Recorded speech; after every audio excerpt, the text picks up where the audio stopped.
ఎంతసేపైనా కష్టపడి పని చేస్తారండి ఆడోళ్ళ.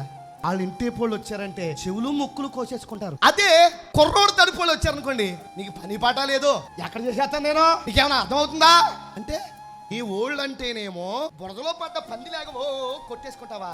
అబ్బాయి తడుపోళ్ళు వస్తున్నారంటే ఎంతమంది వస్తారు, ఎన్ని రోజులు ఉంటారంటే. అదే మీ వాళ్ళు వస్తే అప్పుడే వెళ్ళిపోతున్నావు అమ్మా, ఇంకో 4 రోజులు ఉండవే. మరి మీ ఆయన తడుపోళ్ళు వస్తే ఇప్పుడే వెళ్ళరా, నేను చేయలేను, నువ్వు చేసుకుంటే చేసుకో, ఇలాగే ఉంటే నేను వెళ్ళిపోతాను. ఇలాంటి వాళ్ళు బైబిల్ స్త్రీలే. బైబిల్ స్త్రీలకి తన మన అనే భేదం లేదు. తన వాళ్ళంటే ఎంత ప్రేమ, భర్త తరపునున్న వాళ్ళన్నా కూడా అంతే ప్రేమ. బైబిల్లో ఒక స్త్రీ ఉంది, ఆ స్త్రీ పేరు రూతు.